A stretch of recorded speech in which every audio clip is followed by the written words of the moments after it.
من ئەچمەلای میوانەکەم لێرە گفتوگۆیەکی چڕوپڕ دەکەین سەبارەت بە ئەم پێشهاتە نوێیانەی کە هاتۆتە ئاراوە ڕۆژهەڵاتی ناوەڕاست دەکوڵێت سێران و ئیسرائیل هێرشەکانیان بۆ سەر یەکتر بەرفراوان کردووە، بەڵام ئایا چی چاوەڕی ناوچەکە دەکات بە گشتی عێراق بە تایبەتی کە نزیکترین وڵاتە لە ڕووداوەکانەوە؟ لەگەڵ میوانەکەم بەڕێز دکتۆر شوانی شارەزا لە بواری یاسایشی هەرێمایەتی کە لێرە لەگەڵ ما دکتۆر زۆر بەخێر بێت. با لە نوێترین پێشهاتەکانەوە لێت بپرسم دوایی دێنە ناو وردەکاری بابەتەکە ئێستا وەکو بینیمان بەیەکەوە لە عێراق خۆپیشاندانە لە یەکگرانی حەشدی شعبی و حزب وڵات و نەتەسەر شەقام هەڕەشەی هێرشکردنە سەر باڵێۆزخانەکانی ئەمریکا لە عێراق دەکەن و بەرژەوەندیەکانی. ئایا ئێران ئەمانە دەجوڵێنێ یا خۆیان هاتوون و هەروەها شەڕی نێوان ئێران و ئەمریکا ئەگەری هەیە لە عێراق ڕووبدا؟ زۆر سپاس بۆ ئەم دەرفەتە. لە ڕاستیە گوڵەباخان لە ناو جەنگە هەموو ئەگەرێک کراوەیە، جەنگ بە ئەندازی ئەوەی کە مەترسی بۆ لایەنەکان هێنە کە بەشدار لە جەنگ بە هەمان ئەندازە دەرفەتیش دەهێنێت. لە ڕاستیە دەوڵەت وەکو گروپی میلیشایی نییە، دەوڵەت ئەکتەرێکی عەقڵانیە بۆ مانایی کە بەو جۆرە هەنگاوە هاوێژەکە لە بەرژەوەندی ئاسایشی نیشتیمانی خۆیەتی. لە ئێستاە بە هیچ جۆرە کردارێکی عەقڵانی نییە بۆ دەوڵەتێکی وەکو ئێران سوودوەر بگرێت لەو میلیشیانە بۆ هێرشکردنە سەر بەرژەوەندیەکانی ئەمریکا، چونکە لە ڕاستیە بەم شێوازە بۆ خۆی داواتی ئەمریکاکە بۆ ئەوەی کە بێت لە بەرامبەری ناو شەڕەکەیە بەشدار بێ. ئەمەش بە یەکجاری کێشەیەکی یەکجار گەوری ئاسایشی بۆ ئێران دروست دەکات. ئێران و بەردەوامی هەڕەشە ئەوە دەکات کاڵێ من ئاگادارم ئەمریکا گڵۆپی سەوزی بۆ ئیسرائیل هەڵکردووە کێرش بکاتە سەر ئێران و ئەبێ ئەم بەرپرسیارەتە هەڵبگرێت. پێت وایە ئەگەر ئێران وەڵامی ئەمریکا بداتەوە ئەمریکا ڕاستەخۆ دێتە ناو شەڕەکەەوە یا خۆی دەپارێزێت لە ڕوبڕووبوونەوە لەگەڵ ئێران؟ لە ڕاستیە لە هەڵوێستی ئەمریکا تاوەکو ئێستاکە بە ئاشکرا ڕانەگەندراوە لەبەر چەند هۆکارێکە. یەکێک لە هۆکارە هەرە سەرەکیەکانی بریتیە لە ڕای گشتی ناوخۆیی ئەمریکا لە کاتی هەڵبژاردنەکانە ئێمە لە بیرمانە کە ترامپ بەهۆی دژایەتیکردنی شەڕ و کۆتایی هێنان بە شەڕی ئۆکرانیا و رووسیا توانی دەنگیشی یەکجار زۆر کۆ بکاتەوە. بۆیە لە ژێر ئەو کاریگەریەیە تاوەکو ئێستاکە بەرێکی گەورەش لە بیرمانێت چێت لە ناو ئەمریکا لە ئێستاە دژایەتی ئەوەکەن کە ئەمریکا بەشداری شەڕ بکات، تەنانەت دژایەتی ئەو هەنگاوەشەکەن کە ئیسرائیل خستوێتێ یا گرتوێتێ بەر. بۆیە ئەمریکا چاوەڕەکە کە تا ئەو ئەندازەی ئیسرائیل ئەتوانێ و زاڵە لە شەڕەکە دایکات. هیچ گومانی تێدا نیە لە سیاسەتی دەرەوەی ئەمریکا یەک پرەنسیپی زۆر سادە هەیە ئەتوانین بڵێن لە ساڵانی 60 و 70کانەوە تاوەکو ئێستاکە ئەوەشەوەیە پاش پاراستنی ئاسایشی نیشتیمانی ئەمریکا دووەم گرنگترین ئامانج لە سیاسەتی دەرەوەی ئەمریکا بریتێ لە پاراستنی یەهود، نەک تەنیا دەوڵەتی ئیسرائیل، یەهود بۆ مانایەی پاڵپشتیکردنی سەربازی سیاسی دیپلۆماسی ئابووری ئەمریکا بۆ ئیسرائیل شتێکە هیچ دەوڵەتێک ناتوانێت لە کۆڵ بکە وە بە بەردەوامیش ڕوو دەدات. باشە کەواتە ئیسرائیل لە ژێر ئەو متمانەیەدا ئەم هێرشانی دەست پێ کرد. دەگوترێت ئەسڵ ئیسرائیل بۆ هێرشی کرد لەم کاتە لە ناکاو کە هێشتا دانوستانەکانی نێوان ئێران و ئەمریکا لەسەر پرسیارێکی زۆر جوانە دەسەکان خۆش بە بۆ پرسیارە. لە ڕاستیە من ئەتوانم بڵێم ئێمە ئێستا لە بەردەم بارودۆخێکین مێژوویە، منایەنم بارودۆخێکی مێژووی لە دۆخێکی نوێ هاتۆتە ئاراوە، جەنگێک هاتۆتە ئاراوە کە ئەتوانێ هاوسەنگی هێز بگۆڕێ. ئەمە هەنێ جار 20 ساڵ 30 ساڵ جار یا 50 ساڵ جارێک ڕۆدا. ئەم جەنگەی کە ئێستاکە ڕۆدا هەم سنووردارە هەم بەرفراوانە. چۆن سنووردارە بۆ مانایەی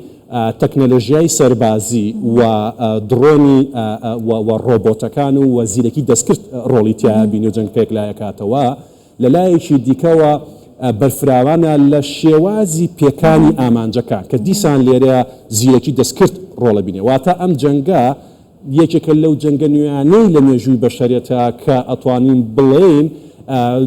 ژمارەی موشک و ژمارەی زری پۆش و ژمارەی سەرباز و بەرفراوانی خاکە کاتی خۆی مەرجی بەهێز بوون بۆ ئەوەی تۆ لە جەنگابی بیتەوە ڕۆڵ نابینێ. ئەوەی کە ڕۆڵە بینێ تۆ چۆن ئەتوانی بە زیرەکی دەستکرد بەو درۆن و بەو ساڕوخانی کەوا بە شێوێکی دەقیق ئامانجەکانت حتا لە قوڵایی 50 مەتر لە ژێر زەویستا بۆ پێکی ڕۆڵە بینێ کە لێرە ئیسرائیل بە تەواوی باڵا دەستە. پرسیارەکەی جەنابەت لەوەیە بۆچی ئیسرائیل ئەم جەنگی هەڵگیرسان؟ لە ڕاستیە من ئەمەیە بەڕوونی بۆ هاونیشتیمانیان شی بکەمەوە وەکو زانیاری. ئیسرائیل سێ ئامانجی زۆر سەرەکی هەبوو لە چوارچێوەی استراتیژی پێڵم پرێمتیڤ پۆلیسی سیاسەتی ئیستیباقیانە یا کەیژق. ئیسرائیل بە هەموو شێوەیەک ئامانجێکی کۆتایی بە بەرنامەی ئەتۆمی ئێران بهێنێت. ئەمە شتێکە بڕاوەتەوە وڵاتانی زلهێزی یا گەورەکانی ئەوروپا پاڵپشتن ئەمریکا وەکو بەهێزترین دەوڵەت لە جیهانە پاڵپشتە ئەمە ئامانجی یەکەم بی. ئامانجی دووەم بریتیە لە سنوورداکردنی توانای سەربازی بە تایبەتی موشکی ئێران. ئیسرائیل هەتاوەکو ئامانجش نەپێکێ لە چەند ڕۆژی ئایندەیە لە هێرشەکانی ناوەستێ. ئامانجی سێمی ئیسرائیل بریتیە لە وشکردن و کەمکردنەوە و لاوازکردنی توانای دارایی و سەرچاوە سروشتیەکانی ئێرە. ئەگەر ملاحەزە بکەین یەک خولەکەم بدەیە ئەگەر ملاحەزە بکەین لە 3 ڕۆژی ڕابردووە کۆی هێرشەکانی ئیسرائیل ڕێک لێدانە لەم 3 ئامانجی کە من ئاماژەم پێدا دەوێتی دامەزراوە ئەتۆمیەکان بە ئامانج بگرێ وەزانە ئەتۆمیەکان بە ئامانج بگرێت کە خەریکی گەشە پێدانی دامەزراوە ئەتۆمیەکانن بە هەمان شێوە توانای سیستەمی خۆپارێزی و درۆنە با بڵێ خۆپارێزی ئێران لەناوە با موشکەکانی سیستەمی موشکی لاوازەکە و دەوێتی لە سەرچاوە سروشتیەکان و ئابرەکانیشی بدات. بەڵام لێرەدا خاڵێک هەیە پێشووتر ئەگەر شەڕی سێبەر لە نێوان ئێران و ئیسرائیل هەبوو و ئیسرائیل لە مێژووی خۆیدا بەرژەوندیەکانی ئێرانی لە عێراق و سووریا و ناوچەکە کردوتە ئامانج ئێستا ئێران ڕاستەوخۆ وەڵامی داوەتەوە موشکەکانی حیفا و تەلەڤیڤیان کردوتە ئامانج. ئایا پێت وایە ئەم گۆڕانکاریە لە بەرژەوەندی ئێراندا ئیسرائیل دەتوانێت ئەو 3 ئامانجی کە تۆ وتت لە ئەنجامی بەردەوامی هێرشەکانی ئێران هەر بەدی بێنێت؟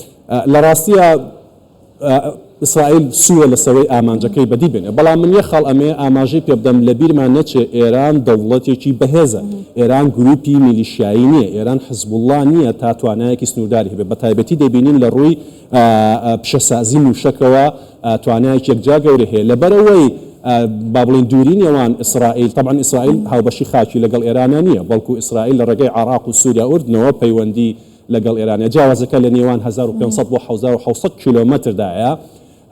تاکە شتێک کە هەڕەشەیەکی گەورە بوو لەسەر ئاسایشی ئیسرائیل بنتی بوو لە توانە موشکە زیرەکەکانی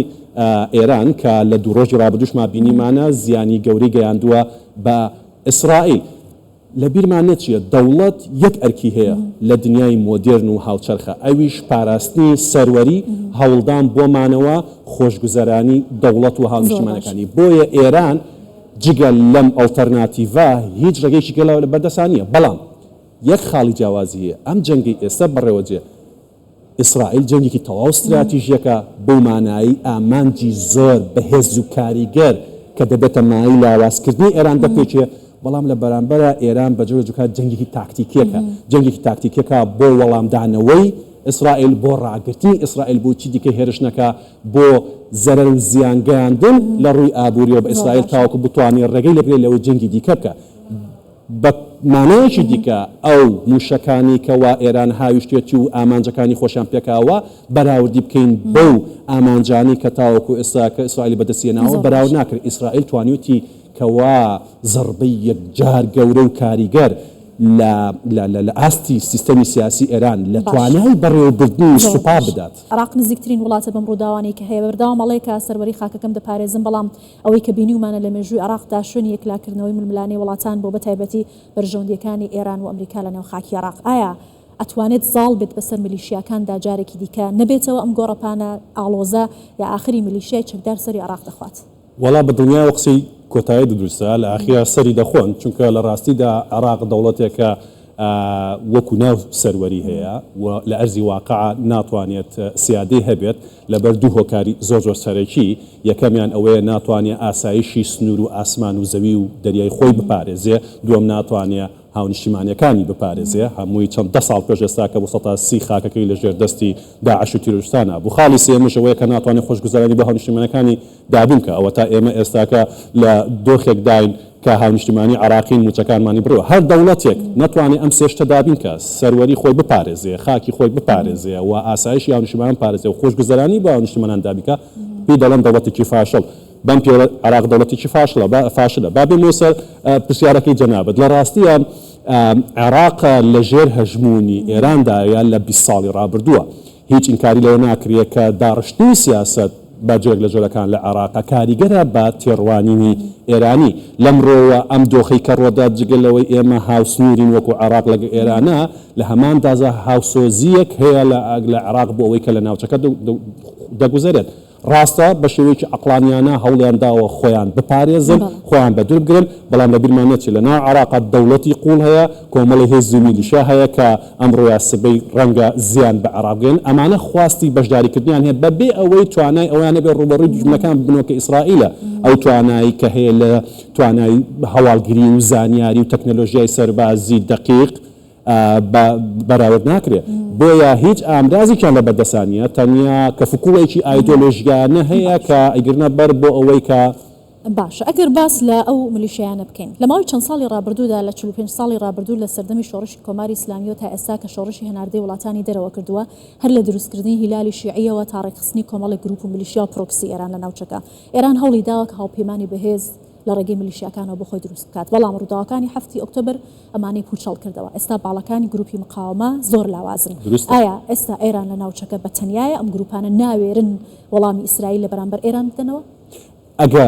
بشیانەوە وەڵام دەنەوە ناتوانن توانای وەڵامدانیان کاتێککە بابەتێتە سەر جەنگ من باسم کرد ئەم جەنگە جەنگێکی نوێیە بە کۆمەڵە تایبەتمەندی نامێت دووباریکەمەوە لەبەر ئەوەی جەنگەکە بەتوانێت سەرباز و بە ڕێژەی زری پۆشەکان نییە بەڵکو توانایکی بەرزی تەکنەلۆژیای زیرەکی دەستکرد بەکاردەهێنرێت لە پێکانی هەرە کاریگەرترین ئامانجی دوژمن بۆیە ئەگەر خواستشیان هەبێ ڕوبەڕووبیان لە توانای ئەویان نییە ڕوبەڕووی ئیسرائیل ببنەوە بەڵام بە شێوەیەکی گشتی لە 2 ساڵی ڕابردووە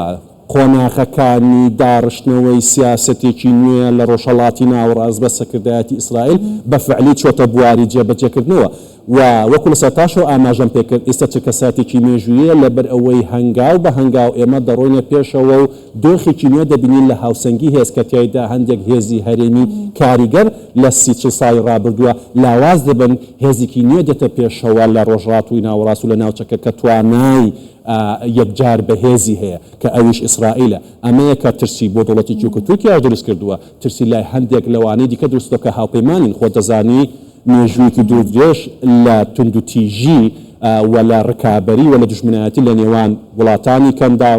و دەوڵەتانی عەرەبی بە شێوەیەکی گشتی لەگەڵ ئیسرائیل و ئێران و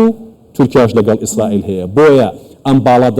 باڵادەستبوونە نوێیەی ئیسرائیل لە ناوچەکە بە پاڵپشتی ئەمریکا و ئەوروپا ترسێکی گەورەی دروست کردووە لە ئەو هێزانی کە خوازیاری ئەمەنین بۆیە ئەمەی ئێستاکە هەیە توانی نای بنین شەڕکردن لە پێناویمانەوە شەڕکردن لە پێناویمانەوە شەڕکردن بۆ ئەوەی کە پارێزگاری بکەن لەوەی کە ئەوەی هەشیانە لە دەستی نەدەن چکە لە 2 ساڵی ڕابردووە ئێران بەهۆی لە دەستدانی پرۆکسەکانی کە هەرە کارگەرتنیان حزب الله بوو توانایەکی یەکجار گەوری لە دەستداوە لە سیاستکردن لە دەرەوە لە ڕۆژهەڵاتی ناوەڕاست باشە زۆر سپاس دەکەم دکتۆر شوان شوانی شارەزای یاسای شەهری حمایەتی سپاس کە لێرە لەگەڵمان بوویت